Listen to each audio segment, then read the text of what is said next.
Բարի օր, սիրելի հետևորդներ, այսօր մենք կխոսենք հատկապես կանաչեղենի ցանքի համար, քանի որ գիտենք բոլորդ այս շրջանում սկսել եք ցանել թե ջերմասեր խոտաբույսերը եւ թե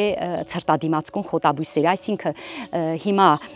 իսկական ժամանակն է մաղադանոսի, կոնկրետ ուրցի, անանուխի, համեմի, սոխի տնկելու համար։ Ինչ ենք անում։ Սովորաբար մենք բոլորս մեր հողամասերում կատարում ենք շաղացան ցանք, այսինքն սերմերը վերցնում ենք,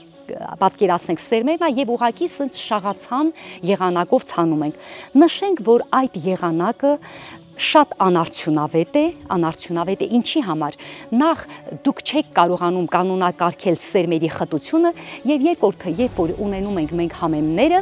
ապա տեսնում ենք մեկը մեծ, խոշոր, մեկը մանր եւ նույնիսկ երբ որ տանում ենք մաքրում ճաշի համար կամ թեկուզ սեղանին դնելու համար, ապա 50%-ից ավելը մենք թափում ենք եւ այդ խիտ պայմաններում կամ նոսր եւ խիտ պայմաններում նրանք լիարժեք չեն աճում։ Տեսեք, իմ ձեռքում երկու ցրտադիմացկան բույսերն են, մեկը գանգուր մաղադանոսը, որը շատ հաճելի է եւ գիտեք, մեր ամենասիրած կանաչեղեններից մեկն է, ինքը նաեւ հետաքրքիր դեկորատիվ տեսք ունի եւ նույնիսկ շատերը աճեցնում են ծաղկամաններում։ Եվ պատրաստում ենք այսպիսի ակոսներ, շատ փոքր ակոսներ։ Տեսեք, որքան սերմերը մանր են, այնքան ավելի նոսր ենք ցանում, այսինքն մակերեսին ավելի մոտ, մինչև 1 սանտիմետր, որքան սերմերը մեծ են, ավելի խորը։ Օրինակ, եկեք այսպես ասենք, եթե ինքը ճակնդեղի սերմ է, ապա ինքը մինչև մոտ 2 սանտիմետր, 1.5-2 դուք կարող եք խորացնել կախված նրա չափից։ Հիմա բացենք մաղադանոսի սերմը եւ շախտանք։ Տեսեք, աշխատում ենք շատ նոսր, պետք չէ շատ խիտ ցանել։ Մաղադանոսը այնպիսի բույս է, որ հետագայում եթե նույնիսկ մի փոքր խիտ լինի, դա կարող եք նոսրացնել։ Այնուհետև հողը լցնում ենք վրան, տեսեք, հողը լցնում ենք վրան եւ տափանում, սեղմում։ Ձեռքով կամ ուղղակի կարող եք, եթե ձեր մարգերը երկար է,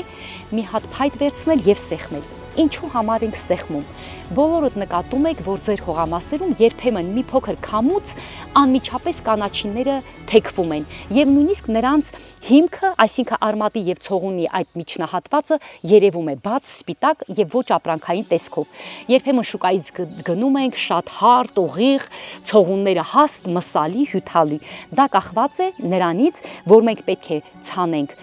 համապատասխան խորության եւ անպայման սեղմենք, որպեսզի ցողունները լինեն ուղղաձիգ եւ երբ որ կատարում ենք ջրումները, ասենք ցնցուղով կատարում ենք ջրումները, ապա ջուրը լցվի հենց փոսի մեջ։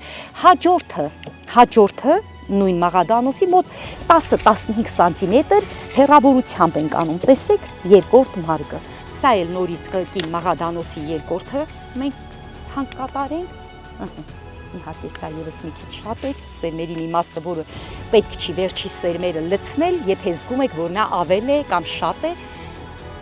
դրեք տուփի մեջ, երկրորդ մարգը։ Տեսեք այս դեպքում ինչ է։ Երբ որ նույնիսկ այստեղ պարզ է, մենք ակոսներով չենք ջրում, ցնցուղով ենք ջրում կամ անձևացումով, այդ դեպքում խոնավությունը անմիջապես ընկնում է հենց այս մարգերի արանքով։ Եվ մեզ համար հեշտ է քախանելը։ Պատկերացրեք, երբ որ արդեն բույսերը մեծանում են, մոլախոտերը հեռացնելը, ջրումները եւ այս դեպքում մենք ունենում ենք, ասենք, որակյալ կանաչիներ, սկսում ենք հանել։ Երբ որ զգում ենք արդեն քանակը քչացել է, գրեթե բերք ավարտվում է այս մարգերում, մենք նոր տարածք չենք ստեղծում։ Անմիջապես մեջտեղից եւս մի ակոս ենք անում, տեսեք,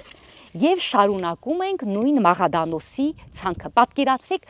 ռոտացիոն, այսինքն շրջանաձև, անընդհատ մենք նույն տարածքում ունենում ենք նույն տեսակի կանաչին։